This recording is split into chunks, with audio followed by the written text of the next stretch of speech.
সুপ্রিয় শিক্ষার্থী বন্ধুরা, আজকের এই ভিডিওতে আমরা অনার্স চতুর্থ বর্ষ যারা 2023 সালের পরীক্ষার্থী তাদের টেন্সর অ্যানালাইসিসের সাজেশন সম্পর্কে জানব।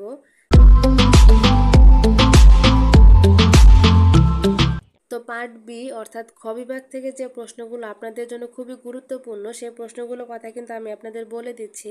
1 নাম্বার যে প্রশ্নটি আছে এটি হচ্ছে 100% গুরুত্বপূর্ণ, আর 100% যে প্রশ্নগুলো বলবো সেই প্রশ্নগুলো কিন্তু আপনারা অবশ্যই গুরুত্ব সহকারে দেখে যাবেন। 2 নাম্বার প্রশ্নটি 100% গুরুত্ব সহকারে দেখবেন। এরপরে দেখুন 4, 5 এগুলো 100% গুরুত্ব সহকারে দেখে নেবেন। এরপরে 6 নাম্বার যে প্রশ্নটি আছে এটি 99%।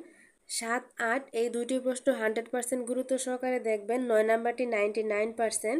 এরপর 12 নাম্বার যে প্রশ্নটি আছে 100% গুরুত্ব সহকারে দেখে নেবেন। 14 নাম্বারটিও কিন্তু খুবই গুরুত্বপূর্ণ। 13 নাম্বারটিও কিন্তু গুরুত্বপূর্ণ রয়েছে। 15 নাম্বার প্রশ্নটি 100%। 12 থেকে 15 পর্যন্ত এই 4টি প্রশ্ন কিন্তু 100% গুরুত্ব সহকারে দেখবেন। এরপরে পার্ট বি থেকে 16 নাম্বার যে প্রশ্নটি আছে 100%, 17 নাম্বার প্রশ্নটি 100%, 18 নাম্বার প্রশ্নটি 100% গুরুত্ব সহকারে দেখবেন। এই 3টি প্রশ্ন আপনারা খুবই ভালো করে দেখে যাবেন। আর 21 নাম্বার যে প্রশ্নটি আছে এটি হচ্ছে 99%, একটু ভালো করে খেয়াল করবেন এই প্রশ্নটা। আর এই 21টি হচ্ছে আপনাদের খ বিভাগের সাজেশন। আর টেন্সরে কিন্তু খুব বেশি অঙ্ক করতে হয়, তাই এই প্রশ্নগুলো কিন্তু পরীক্ষার অনেক আগে থেকে শুরু করার চেষ্টা করবেন। গ বিভাগ থেকে যে প্রশ্নগুলো আপনাদের জন্য খুবই গুরুত্বপূর্ণ তার মধ্যে দেখুন 1 নাম্বার যে প্রশ্নটি আছে এটি একটু দেখে নেবেন। 2 নাম্বার প্রশ্নটি আপনারা একটু দেখে নেবেন। যেগুলো গুরুত্বপূর্ণ সেই প্রশ্নগুলোর কথা কিন্তু আমি আপনাদের বলে দিচ্ছি। আর 1 নাম্বার যে প্রশ্নটি আছে এটি আপনারা নিয়মটা একটু ভালো করে খেয়াল করবেন। এই নিয়মের প্রশ্ন কিন্তু সচরাচর পরীক্ষাতে এসে থাকে। 3 থেকে 9 এই কয়টি প্রশ্ন কিন্তু আপনাদের জন্য 100% গুরুত্বপূর্ণ, এর একটি কিন্তু বাদ দেওয়া যাবে না। পাশে সাল দেওয়া আছে, সাল দেখে একটু মিলিয়ে নেবেন। এর মধ্যে 8 নাম্বার যে প্রশ্নটি দেখছেন 8 নাম্বার প্রশ্নটির নিয়মটা একটু ভালো করে খেয়াল করবেন। এই নিয়মের একটি ম্যাথ অবশ্যই পরীক্ষাতে থাকবে। 10 নাম্বার যে প্রশ্নটি আছে একটু দেখে নেবেন 99%। 11 থেকে 13 এই 3টি প্রশ্ন আবার 100% গুরুত্ব সহকারে দেখবেন।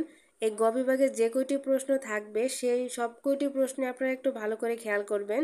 তারপর দেখুন 14 নাম্বার যে প্রশ্নটি আছে দেখে নেবেন। 15, 16 এই দুইটি হচ্ছে 100% গুরুত্বপূর্ণ।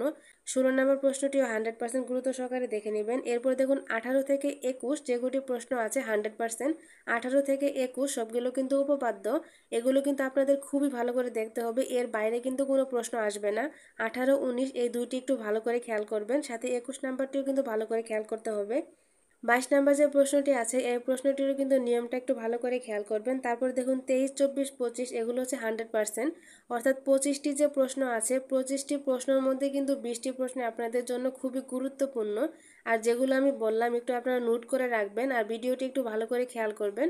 তো আশা করি এই প্রশ্নগুলো করলেই কিন্তু আপনাদের কমন থাকবে। এরপরে যদি আপনাদের বুঝতে কোনো সমস্যা হয় অবশ্যই আমার সাথে যোগাযোগ করবেন। তো আজকের ভিডিও এ পর্যন্তই। সকলের জন্য শুভকামনা রইল। ধন্যবাদ।